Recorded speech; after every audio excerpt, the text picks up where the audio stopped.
So we left out because of the voice problem and something, there was a problem. So we again restart the session from where we left. So we were talking about JVP. Now we will have a quick recap of what we actually had learned in that session. We talked about first of all, we talked about that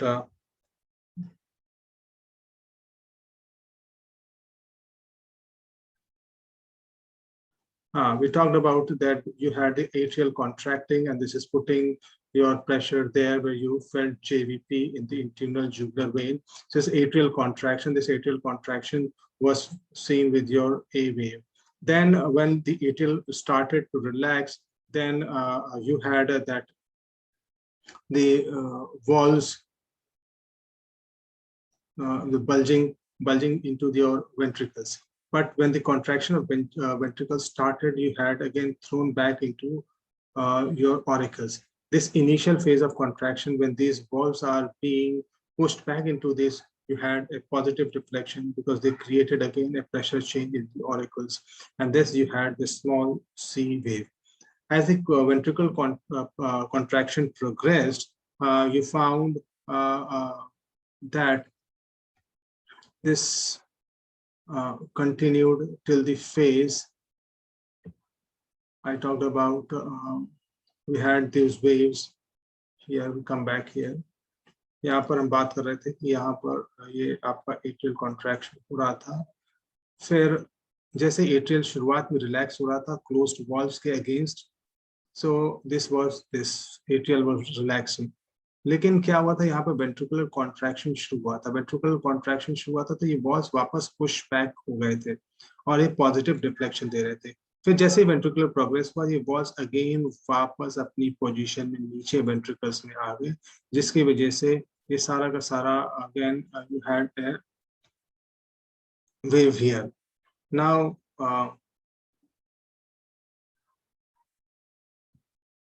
you had this wave here. तब उसके बाद क्या होता था कि जब ये आपका वॉल्स क्लोज हो जाते हैं तो क्या होता था, ऑरिकल्स के अंदर ये फिलिंग शुरू हो जाती थी. फिलिंग होने के बाद अगेन ये प्रेशर लगता था.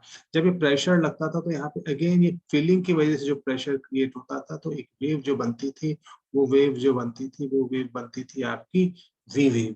अब जब वी वेव बनती थी तो वी वेव्स के बाद क्या होता है, जब ये प्रेशर बनेगा और ये वी वेव बनेगा तो यहाँ के जो बॉल्स जो क्लोज थे, अब ये बॉल्स पे प्रेशर पड़ेगा और ये बॉल्स ओपन हो जाएंगे.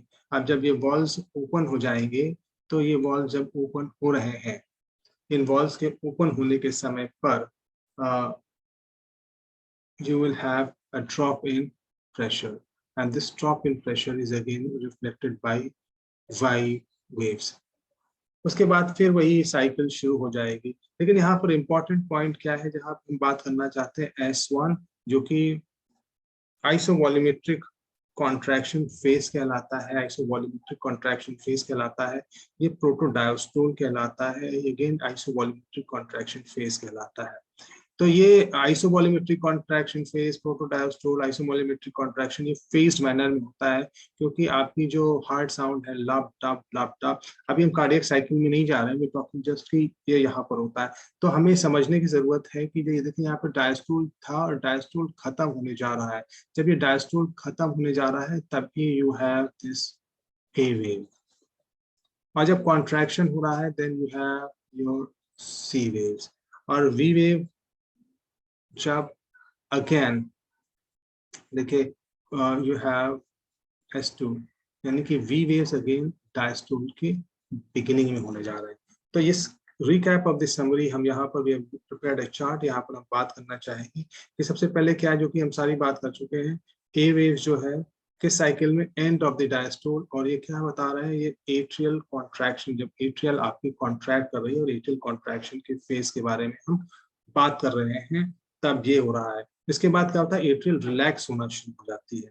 तो this event is known as atrial contraction. फिर दूसरी सी वेव है, मैंने जैसे आपको बताया था कि वो कहाँ पर अर्ली सिस्टोल के समय हो रहा है, और अर्ली सिस्टोल के समय कौन सा फेज होता है, हमने जो चीज बताई थी S1 के समय, दिस इज आइसोवॉल्यूमेट्रिक कॉन्ट्रैक्शन फेज।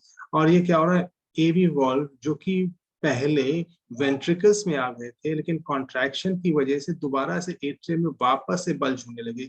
जब ये एट्रियम दोबारा से बल्ज होने लगे तो एक प्रेशर क्रिएट हो, जब प्रेशर एट्रियम में रिलीज हो रहा था, दोबारा से प्रेशर क्रिएट हुआ, जिसकी वजह से सी वेव आया। और ये again tricuspid valve bulging into the atrium.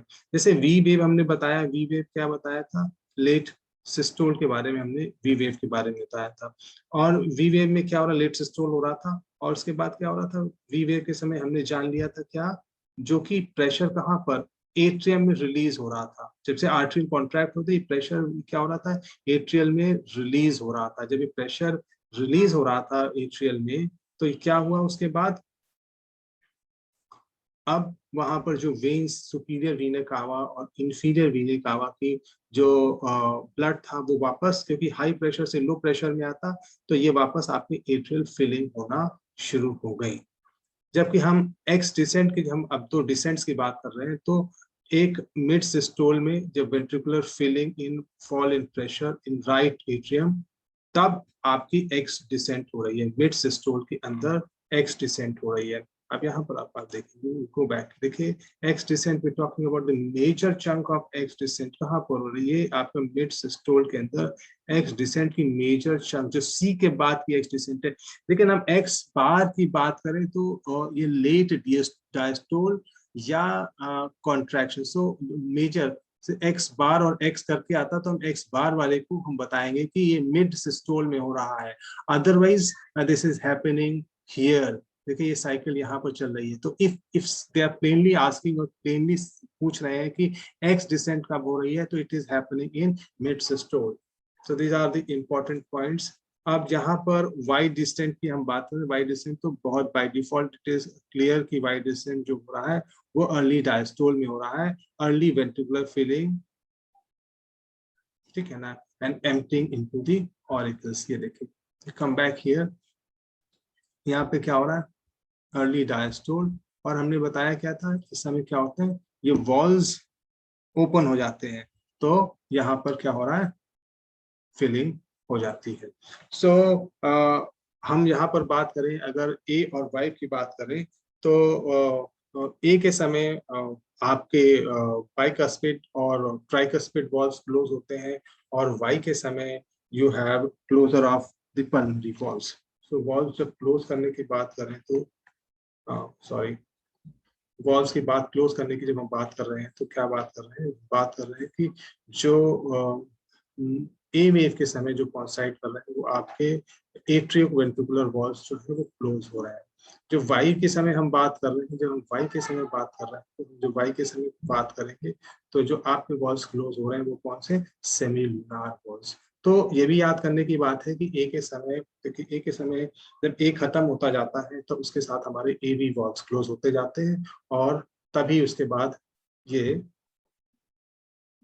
Contraction वगैरह शुरू होता है। तो मोस्ट इंपॉर्टेंट पॉइंट हमें ये समझना है कि जब एवी वॉल्स का क्लोज हो रहे हैं, they are closing at the A phase. और ए फेज कब की बात है, this is again we talk in the terms of late diastole. सब कंसेप्चुअल है, तो जेवीपी इज मेनली कंसेप्चुअल। हमें ये समझना है कि सबसे first most important point JVP में कि जो ऑरिकल का पहले जेवीपी राइट ऑरिकल के कॉन्ट्रैक्शन, तो मोस्ट इंपॉर्टेंट ये सब जगह के फिनोमिनन को नहीं बताता है, सिर्फ ये राइट एट्रियल के कॉन्ट्रैक्शन, जो सारा जितना भी जेवीपी प्रेशर है वो राइट एट्रियम कॉन्ट्रैक्शन को, इसीलिए राइट इंटरनल जुगुलर वेन के बारे में ज्यादा बात करते हैं। We have a fast recap. जो फर्स्ट इंपॉर्टेंट थिंग जो सबसे पहले हम बताएंगे, पहले एट्रियल कॉन्ट्रैक्ट कर रही है, जब एट्रियल कॉन्ट्रैक्ट कर रही है तो एट्रिया में प्रेशर पड़ रहा है, एट्रिया में प्रेशर पड़ रहा है तो आपके पास पॉजिटिव डिफ्लेक्शन ए वेव हो गई।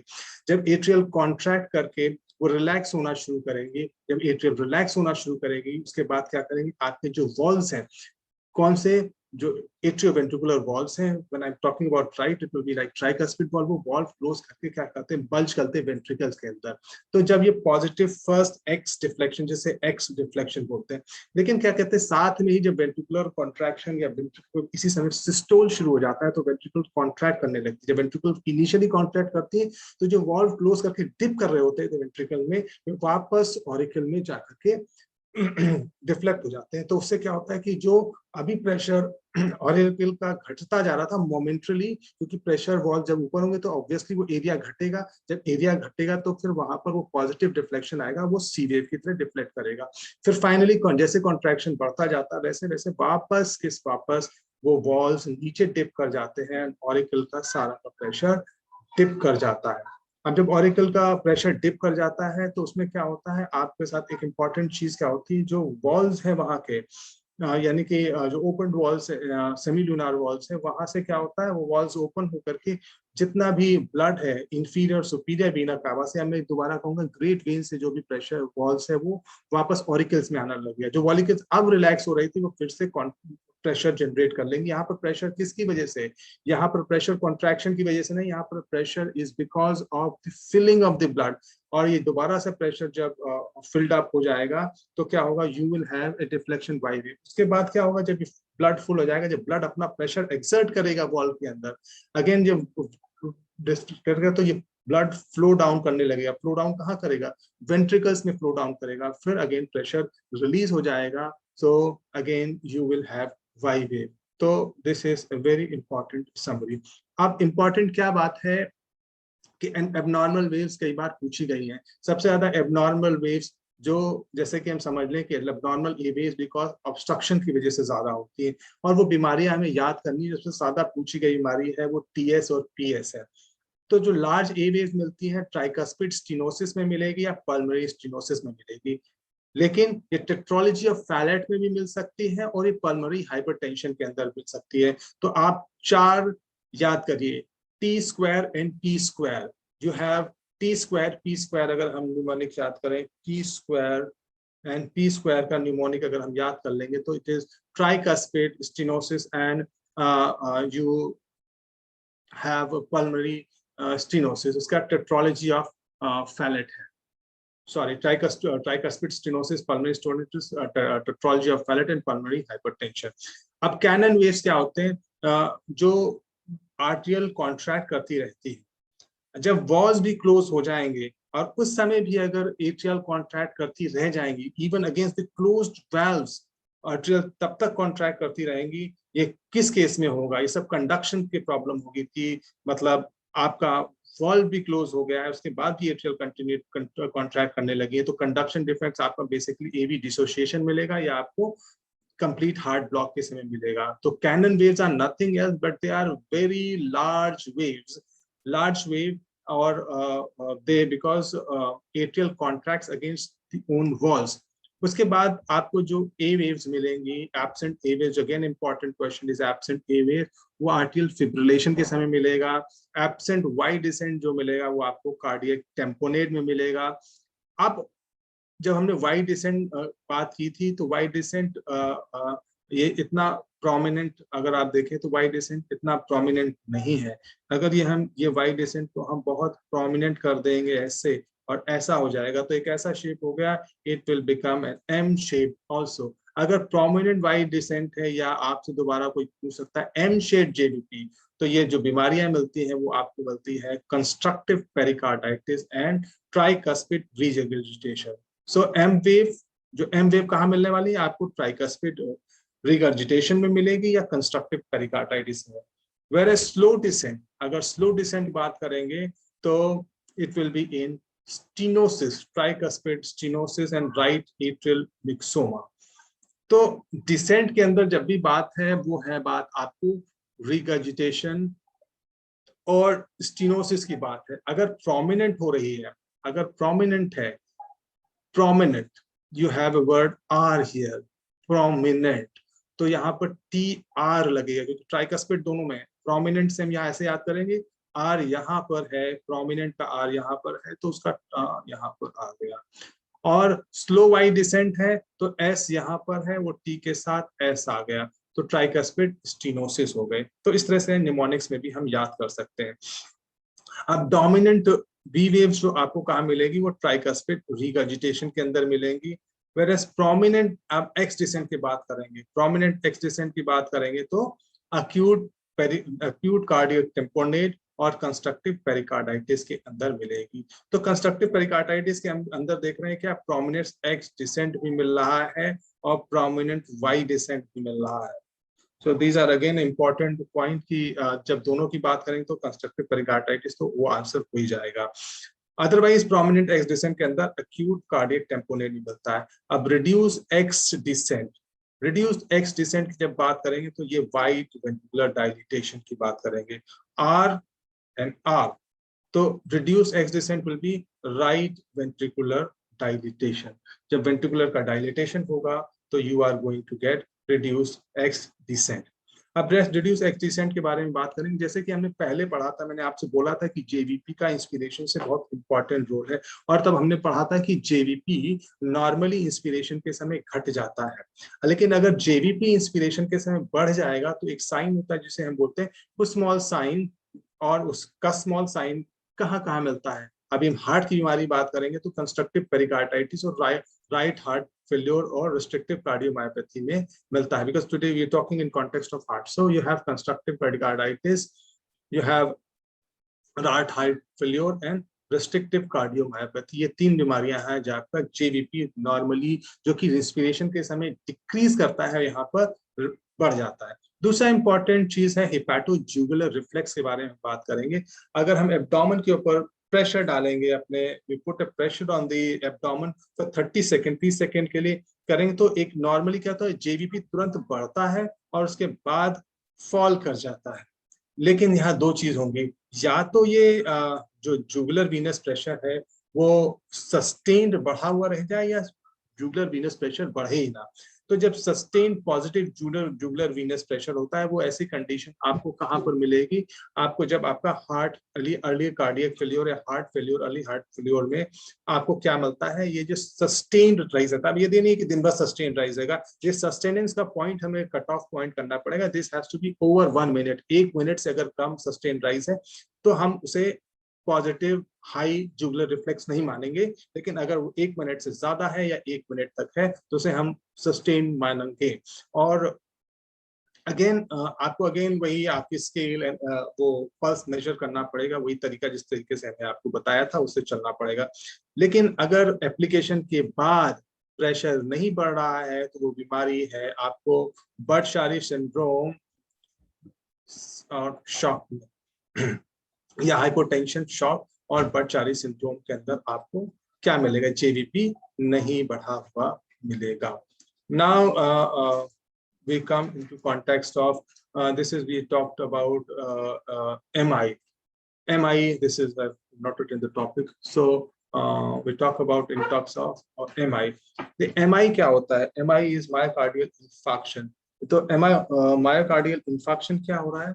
जब आपको हार्ट में क्या हो रहा है कि ब्लड सप्लाई प्रॉपर नहीं हो रही है, और जब ब्लड सप्लाई प्रॉपर नहीं हो रही है तो ऑक्सीजनेशन नहीं मिल रहा है। जब ऑक्सीजनेशन नहीं मिलेगा तो हार्ट की मसल्स क्या है वो प्रॉपरली, वो ऑक्सीजन बहुत ज्यादा जरूरी होती है, उसके बाद वहां पर नेक्रोसिस होना शुरू करती है, डीजेनरेशन शुरू होना शुरू हो जाता है।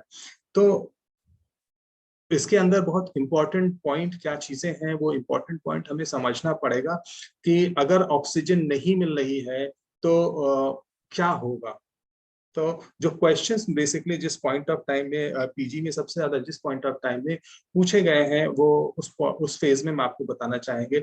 जब अर्लीस्ट चेंज होता है तो अर्लीस्ट चेंजेस क्या होता है, वहां पर कोगुलेटिव नेक्रोसिस होना शुरू हो जाती है। जब कोगुलेटिव नेक्रोसिस होगी तो ऑब्वियसली न्यूक्लियस एब्सेंट होंगे, और थ्रू आउट द फेज, चाहे हम जिस समय की बात कर ले 0.5 से 4 आवर्स, 4 से 12 या 1 या 3 डेज या 7 to 14, अगर हम 3 डेज तक की बात करें, you have a continuous coagulative necrosis, और उसके बाद का जो फेज है वहां पर ग्रैनुलेशन, टिश्यू एंड ग्रैनुलेशन वगैरह, it starts from 3 days, from 7 days to 14 days. So यहाँ पर हमें लिखना you have 3 to 7 days, sorry, yeah, 3 to 7 days, you have 3 to 7 days, 3 to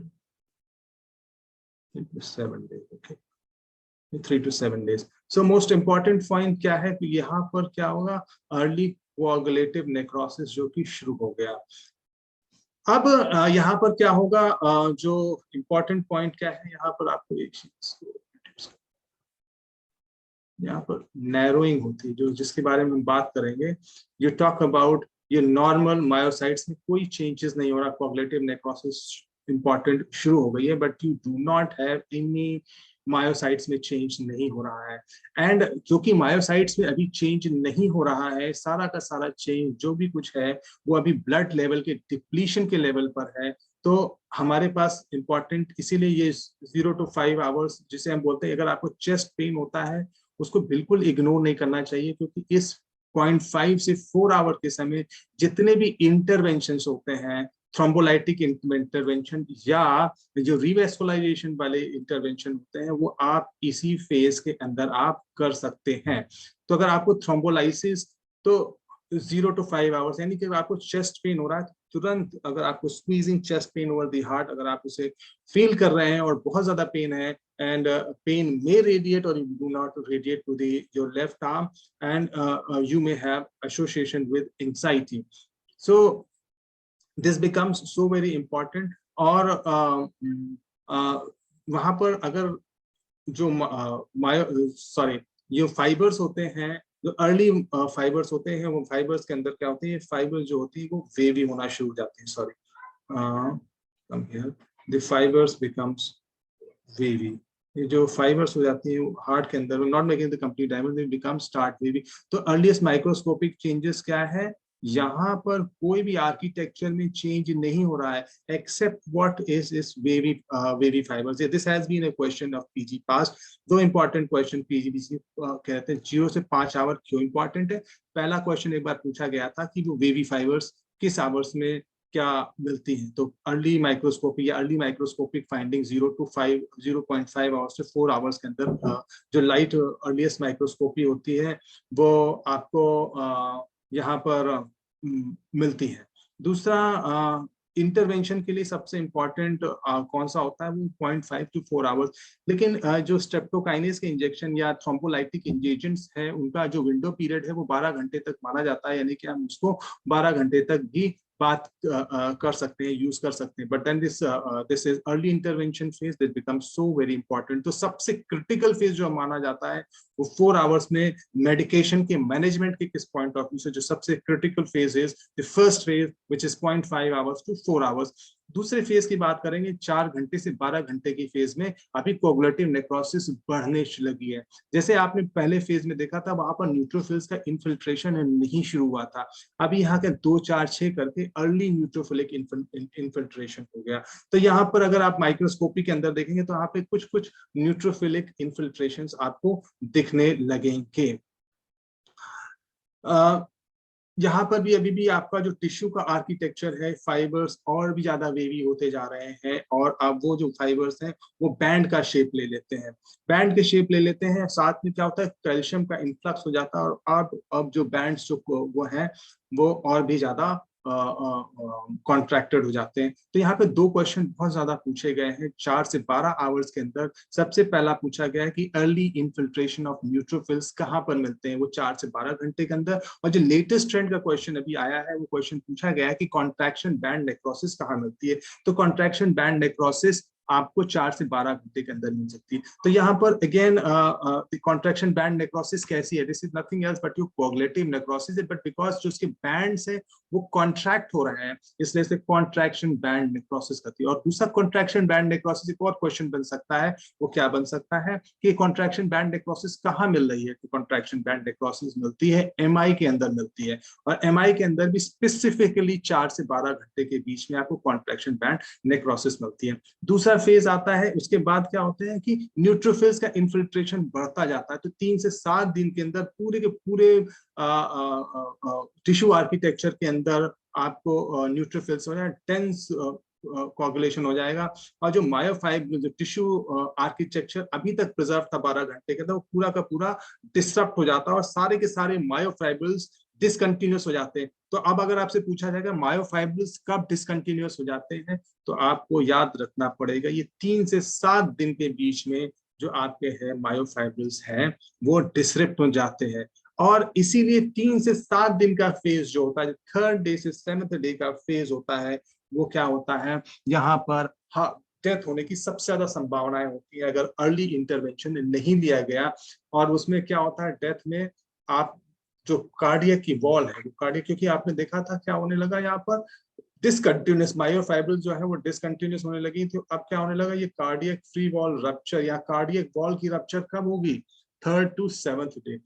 अगर तो ये कार्डियक फ्री वॉल बहुत ज्यादा रप्चर नहीं हुई, बॉडी ने अपना मैकेनिज्म करना शुरू कर दिया, तो हेल्दी ग्रैन्युलेशन टिश्यूज होंगे और वहां पर प्रोलिफरेशन ऑफ फाइब्रोब्लास्ट और ब्लड वेसल्स।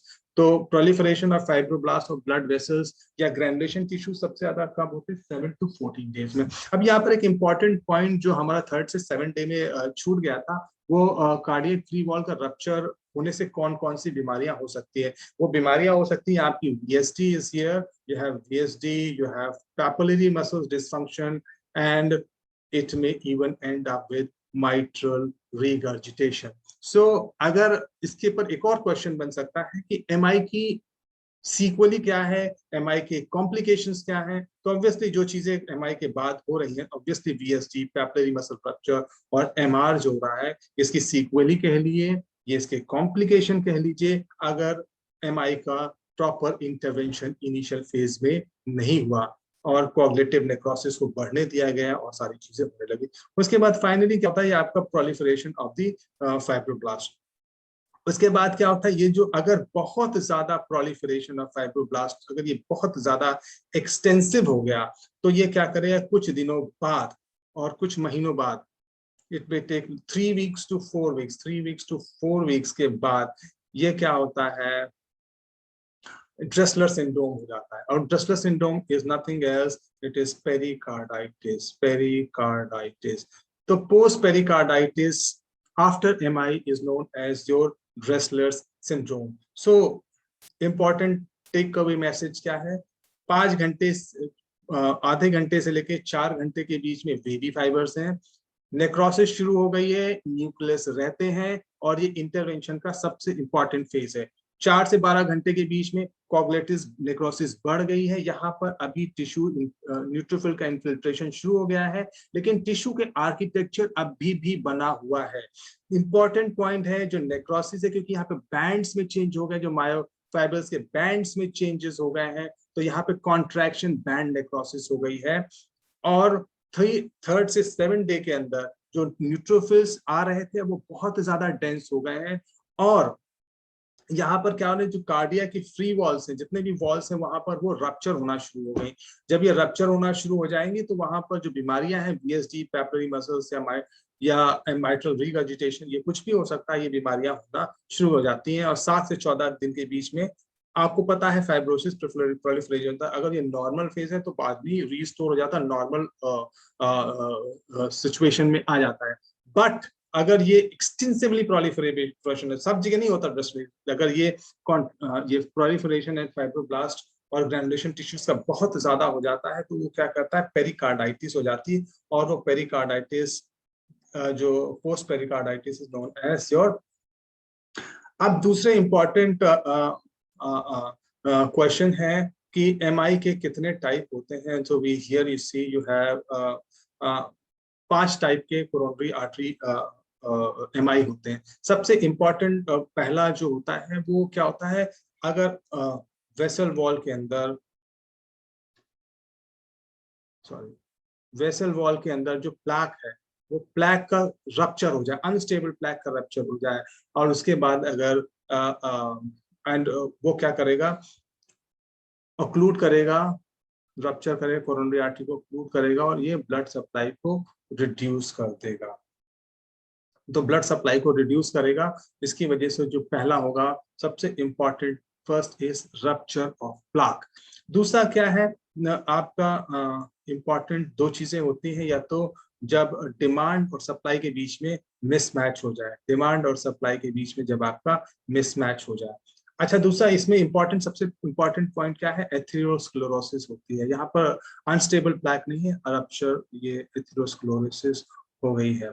अब एथेरोस्क्लेरोसिस क्या होता है, पहले जो ये वेसल वॉल का इन्फ्लेमेशन होता है, inflammation of the vessel wall, ये इन्फ्लेमेशन के पीछे के कारण, चाहे वो हाइपरटेंशन हो गया, लिपिड्स हो गया, स्मोकिंग हो गया, तो ये क्या करेंगे, एंडोथेलियल डैमेज करेंगे। कौन सी डैमेज करेंगे? एंडोथेलियल डैमेज करेंगे। This are again important question. Inflammation के बाद एंडोथेलियल डैमेज करेंगे और कौन सी लेयर? इंटिमल लेयर, इंटिमा की जो लेयर है उसमें ब्रेकअप कर देंगे।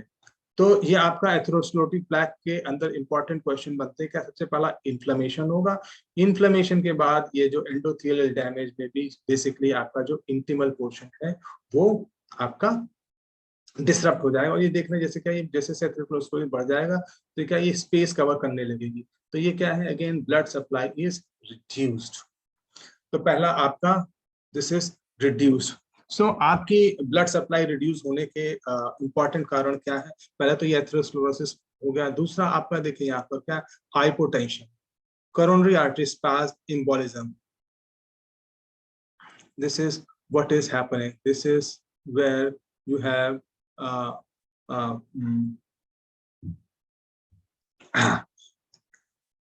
hypotension, coronary artery spasm, embolism, and dissection. Your demand is more. यहाँ पर demand is more. Whether in the case of severe hypertension, tachyarrhythmia, atherosclerosis, यहाँ पर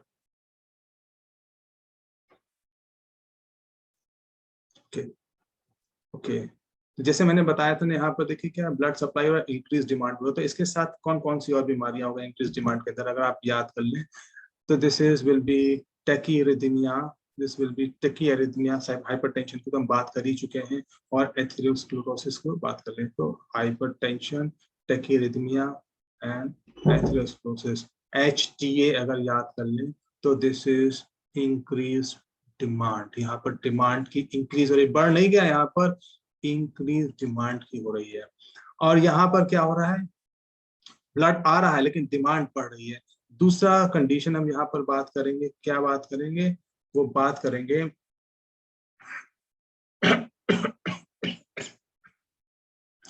सप्लाई जब लेस है, we talking in the case of supply less कब है? Hypotension के अंदर सप्लाई लेस हो रही है, कोरोनरी आर्टरी स्पाज्म के अंदर सप्लाई कम हो रही है, एम्बोलिज्म के अंदर सप्लाई कम हो रही है, एंड डिसेक्शन के अंदर सप्लाई कम हो रही है। तो अगेन सप्लाई कम होने के कारण कौन से? Hypotension, coronary artery spasm, and you have embolism and dissection. Embolism, dissection, coronary artery spasm and hypotension, ये क्या है? जहां पर सप्लाई कम हो रही है और जहां पर डिमांड ज्यादा हो रही है वो ये है। तो ज्यादातर अगर आपको क्वेश्चन इतने फॉर्म में नहीं पूछे जाते तो आप सिर्फ टाइप 2 के सब चीजों को याद कर लीजिए। तो यहाँ पर टाइप 2 के अंदर दोनों हाइपोटेंशन और हाइपरटेंशन दोनों होंगे। तो कई बार क्वेश्चन अगर दोनों बन के आता है और आपको इंक्रीज डिमांड और सप्लाई के बारे में नहीं बात कर रहा है, तो वो सिंपली टाइप 2 के बारे में बात कर रहा है, तो please do not rule out any one of them, because यहाँ पर हाइपोटेंशन और हाइपरटेंशन दोनों होता है। अब जब रिड्यूस सप्लाई के बारे में कहें तो वैसे जो कंस्ट्रिक्ट हो रही है उनके पीछे कौन कौन से कारण है? या कहीं से एम्बोलाई आ रहा है, या कहीं पर डिसेक्शन होना शुरू हो रहा है, दूसरा कोरोनरी आर्टरी स्पाज्म हो जाता है। अब डिमांड किस में है? आपका हाइपरटेंशन में है, टैकीकार्डिया में है, या एथेरोस्क्लेरोसिस के अंदर ये चीजें मिलेंगी। तो ये सारी की सारी बीमारियां याद कर लीजिए। Number 1 hypotension, coronary artery spasm, embolism में है, डिसेक्शन के अंदर है, सीवियर अनीमिया के अंदर है, फिर सीवियर हाइपरटेंशन में है, सस्टेन्ड टैकीरिथमिया में है, एथेरोस्क्लेरोसिस में। थर्ड बीमारी जो है वो उसमें सडन डेथ हो जाती है, और सडन डेथ के पीछे उतने समय तक हो जाती है कि बायोमार्कर्स तक किसी ने नहीं करा पाए होते हैं। क्योंकि हमारे पास जो मेजर बायोमार्कर्स हैं, अभी तक के जो मेजर बायोमार्कर्स हैं, ट्रॉप आई और ट्रॉप टी मेजरली होते हैं। अभी और बायोमार्कर्स के बारे में बात करेंगे तो इनमें क्या है, इनको आने में 3 से 4 घंटे लग जाते हैं। अभी जो सेंसिटिव मार्कर्स आ गए 5.5 आवर्स तक के आ गए हैं। लेकिन क्या हुआ, तब तक ये एक तो बायोमार्कर्स सेंसिटिव नहीं है, दूसरे क्या है, आदमी पहुंच भी नहीं पा रहा है 3 से 4 घंटे में। तो वो विंडो पीरियड खत्म हो गया। हाँ सॉरी, विंडो पीरियड खत्म हो गया, और वो विंडो पीरियड जब खत्म हो गया तो क्या हुआ, बायोमार्कर नहीं हुआ, आदमी को चेस्ट पेन हुआ, उस चेस्ट पेन के साथ डेथ हो गई। और इसकी जो फाइंडिंग है वो सिर्फ ऑटोप्सी से कंफर्म की जाती है। तो 2 क्वेश्चन बनते हैं टाइप 3 में, टाइप 3 मायोकार्डियम। एक तो सडन डेथ होगा, और दूसरा क्या होगा, ऑटोप्सी ही केवल फाइंडिंग बता पाएगी। चौथे और पांचवे है वो इंटरवेंशन रिलेटेड है। चौथा वाला है इंटरवेंशन है वो क्या है, कोरोनरी परक्यूटेनियस कोरोनरी इंटरवेंशन, और पांचवा है CABG। तो चौथा वाले की पहले बात कर लें। इनके 3 फेजेस हैं, वो 48 घंटे से कम घंटे में, या फिर उससे ज्यादा में, और तीसरा है रीस्टिनोसिस। तो अगर 48 आवर्स के लेस है, MI बढ़ जाता है, और जो बायोमार्कर है वो 5 टाइम्स बढ़ जाते हैं, तो आपको क्या करना है, आप बायोमार्कर कराएंगे। और बायोमार्कर अगर आप कराएंगे कब, ये जो इंटरवेंशन करे जा रहे हैं, बॉडी में कुछ भी इंटरवेंशन, कोई भी चीज इंट्रोड्यूस कर रहे हैं बॉडी के अंदर, परक्यूटेनियस कोरोनरी इंटरवेंशन कर रहे हैं, और उसके 48 घंटे हमने आप तुरंत ही जैसे इंटरवेंशन किया, उसके बाद हमने टेस्ट के लिए चीजों को भेज दिया, तो जो बायोमार्कर्स हैं वो 5 टाइम्स अगर बढ़ जाते हैं, अगर ये 5 टाइम्स बढ़ जाते हैं, this will land up into 4A। दूसरा क्या होगा, जो स्टेंट की जो स्टेनोसिस है, स्टेंट में थ्रोम्बोसिस हो जाए, आपने हार्ट में स्टेंट डाला, उसमें स्टेनोसिस हो जाएगी, तो इसमें कोरोनरी एंजियोग्राम कराते हैं। तो इसीलिए स्टेंट डालने के बाद तुरंत कोरोनरी एंजियोग्राम कराते हैं कि थ्रोम्बोसिस तो नहीं हो रही है। द इम्पॉर्टेंट पॉइंट क्या है, क्योंकि थ्रोम्बोसिस वगैरह इन फेज में आप लाइसिस करा सकते हैं, उनको ठीक कर सकते हैं, तो ये मार्कर के बढ़ने के होने से, जैसे कि इसीलिए हमने हर जगह बात कर रहे हैं, ये 4 आवर्स बड़े क्रिटिकल होते हैं। यहाँ भी देखिए 48 घंटे के अंदर ये बढ़ता हुआ नजर आता है, तो आप इंटरवेंशन करके ठीक कर सकते हैं। यहाँ भी हम आप बात कर लें तो यहाँ पर क्योंकि स्टेंट की वजह से हो रहा है, यहाँ पर भी हम उसको ठीक कर सकते हैं। तीसरा है वो रीस्टोनोसिस ऑफ कोरोनरी आर्टरी। ये सब याद करने की बातें, लेकिन इंपॉर्टेंट 4A एंड 4B है, जहां पर बायोमार्कर 5 घंटे से मतलब 5 गुना ज्यादा बढ़ जाते हैं। अब यहाँ 5 गुना हम क्यों करेंगे कि अगले बार हम जब पढ़ेंगे CABG हम बात करेंगे, वहां 10 गुने के बारे में बात करेंगे। जब 48 घंटे के अंदर, तो ये बेस लाइन सिर्फ 10 गुने से ज्यादा है, 5 गुने में काम नहीं बनने वाला है। अगर कोरोनरी आर्टरी बाईपास ग्राफ्टिंग की बात कर रहे हैं, तो ये बायोमार्कर 10 गुना बढ़े हुए होने चाहिए, और परक्यूटेनियस इंटरवेंशन की बात करें तो 5 गुना बढ़े हुए होने चाहिए। तो अगर क्वेश्चन इस तरह से बन के आता है कि परक्यूटेनियस इंटरवेंशन होने पर कितने लेवल तक बायोमार्कर्स बढ़े हुए होने चाहिए, तो कम से कम 5 गुना बढ़े होने चाहिए, और CABG के साथ कम से कम 10 गुने बढ़े हुए होने चाहिए बायोमार्कर्स। अब हम बायोमार्कर्स में अगर हम आ जाते हैं, बायोमार्कर्स के बारे में बात करते हैं, तो इंपॉर्टेंट बायोमार्कर जैसे हम आपको बताएंगे। अभी जो रीसेंट बायोमार्कर आया है वो क्या है, fatty acid binding protein, FABP, hard fatty acid binding protein. अब ये hard fatty acid binding protein के साथ इंपॉर्टेंट फीचर क्या है, जैसे हम बताएंगे कि ये 30 मिनट के अंदर सेंसिटिव हो जाता है। जब तक आपको MI होता है, उसके 30 मिनट के अंदर ये हो जाता है, और ये क्या है, बहुत ही ज्यादा स्पेसिफिक टू दी मायोफाइब्रस से बहुत ज्यादा स्पेसिफिक है, और ये सबसे पहला रेज्ड बायोमार्कर होता है, sensitive raised biomarker, and this is specific to the cardio muscles. दूसरा, ये बायोमार्कर के साथ क्या है, ये प्रोग्नोसिस भी बताता है। This is the only biomarker जो कि प्रोग्नोसिस ऑफ MI बताता है कि डेथ होगी कि क्या होगा। तो ये जो नया बायोमार्कर आया है, दिस बिकम्स वेरी इंपॉर्टेंट। लेकिन अगर सबसे ज्यादा सेंसिटिव के बारे में बात करेंगे, तो ये ट्रॉप आई और ट्रॉप टी सबसे ज्यादा सेंसिटिव होते हैं, लेकिन लेट राइज होता है। अगर लेट राइज की बात करें, सबसे ज्यादा सेंसिटिव तो ये आपका ट्रॉप आई और ट्रॉप टी हो गया। लेकिन अर्ली सेंसिटिव एंड स्पेसिफिक के बारे में बात अगर करेंगे, अर्ली सेंसिटिव और अर्ली स्पेसिफिक के बारे में बात करेंगे, तो वो आपका FAB, ओके। तो फैटी एसिड बाइंडिंग प्रोटीन। एक और मार्कर होता है जो आधे घंटे में होता है, वो कोपेप्टिन होता है। उसके बारे में not going into detail because is not so specific. इससे पहले जो हम यूज करते थे, आज से पहले जो क्वेश्चन आते थे, वो सबसे पहले जो रेज्ड होता था वो मायोग्लोबिन होता था, 2 घंटे के अंदर होता था। अब मायोग्लोबिन लिस्ट से बाहर इसलिए आया हो गया क्योंकि ये उतना स्पेसिफिक नहीं है। ये और जगह जहां पर मसल रप्चर हो रहा होगा, वहां पे भी ये मायोग्लोबिन बढ़ा हुआ होगा। Now this myoglobin is out of the list of the biomarkers now because you have a better marker which is known as FABP. तो अगर आपसे सबसे मोस्ट सेंसिटिव अर्ली आधा घंटे के अंदर होने वाला जो मार्कर है, please do read carefully, it has to be FABP। लेकिन अगर कोई बोलता है सेंसिटिव एंड लेट राइज, तो सबसे ज्यादा सेंसिटिव की बात करेंगे, दैट इज ट्रॉप आई, ट्रॉप टी।